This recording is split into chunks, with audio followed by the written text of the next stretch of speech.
சமூக வலைதளங்களில் ஒன்றான இன்ஸ்டாகிராம் மற்றும் எக்ஸ் ட்விட்டர் பக்கங்களில் கடந்த சில நாட்களாக மெயின்பி காக்ரோச் மற்றும் காக்ரோச் ஜனதா பார்ட்டி என்ற பெயர்கள் காட்டுத்தீயை பரவி வருகின்றனர். உச்சநீதிமன்ற தலைமை நீதிபதியின் ஒற்றை கருத்துக்கு எதிராக நாட்டின் வேலையில்லா இளைஞர்கள் அனைவரும் ஒன்றிணைந்து உருவாக்கியுள்ள இந்த அரசியல் இயக்கம் தற்போது இந்திய அளவில் பெரும் விவாத பொருளாக மாறியுள்ளது. வெறும் 4 நாட்களில் 66 லட்சத்திற்கும் அதிகமான ஃபாலோவர்ஸை பெற்ற மெயின் ஸ்ட்ரீம் அரசியல் கட்சிகளை இந்த கரப்பான் பூச்சி கட்சி மிரள வைத்துள்ளது. கடந்த மே 15 அன்று உச்சநீதிமன்றத்தில் போலி சான்றிதழ்கள் தொடர்பான ஒரு வழக்கின் விசாரணையின் போது இந்திய தலைமை நீதிபதி சூரியகாந்த் அவர்கள் ஒரு சர்ச்சைக்குரிய கருத்தை தெரிவித்தார்.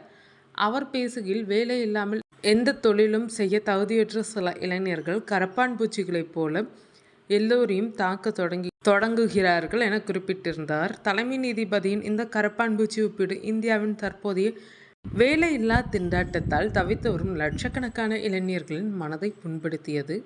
மறுநாளே நீதிபதி இதற்கு விளக்கம் அளித்து, நான் போலி சான்றிதழ் வைத்திருப்பவர்களை மட்டுமே குறிப்பிட்டேன். இளைஞர்கள் இந்தியாவின் தூண்கள் என கூறினாலும் அதற்குள் சமூக வலைதளங்களில் போராட்டம் வெடித்தது. நீதிபதியின் கருத்துக்கு பதிலடி கொடுக்கும் வகையில் ஆம் ஆத்மி கட்சியின் முன்னாள் சமூக வலைதள வியூகவாதியான அபிஜித் தீப்கே என்பவர் எல்லா கரப்பாம்பூச்சிகளும் ஒன்று சேர்ந்தால் என்ன என்று ஒரு போஸ்ட் போட்டார். இதுதான் காக்ரோச் ஜனதா கட்சி உருவாக காரணமாக அமைந்தது. 6.6 மில்லியன் ஃபாலோவர்ஸை கட்சி தொடங்கப்பட்ட வெறும் 4 நாட்களில் தன் இன்ஸ்டாகிராம் பக்கம் 6.6 மில்லியன் ஃபாலோவர்ஸை கடந்து சாதனை படைத்தது.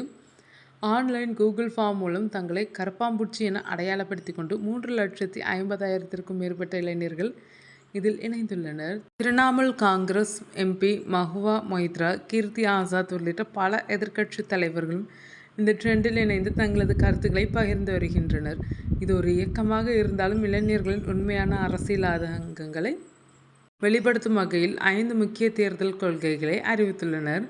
பதவி ஓய்வுக்கு பின் வெகுமதி இல்லை. உச்சநீதிமன்ற தலைமை நீதிபதிகள் பதவி ஓய்வு பெற்றவுடன் அவர்களுக்கு எம்பி பதவியோ அல்லது அரசு பதவிகளோ வழங்கக்கூடாது. வாக்காளர் பட்டியலிலிருந்து தகுதியான வாக்காளர்களின் பெயரை நீக்கினால் தலைமை தேர்தல் ஆணையர் மீது கடுமையான பயங்கரவாத தடை சட்டத்தின் கீழ் நடவடிக்கை எடுக்க வேண்டும்.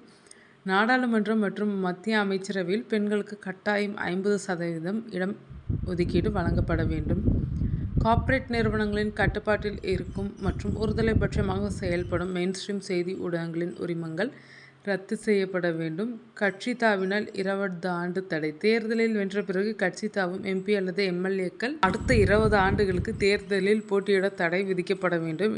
இளைஞர்களை இழிவுபடுத்திய ஒரு வார்த்தையை தங்களது அரசியல் ஆயுதமாக மாற்றி மீம்ஸ் மூலம் இந்திய இளைஞர்கள் நடத்தி வரும் இந்த போராட்டம் டிஜிட்டல் உலகில் ஒரு புதிய புரட்சியாக பார்க்கப்படுகிறது.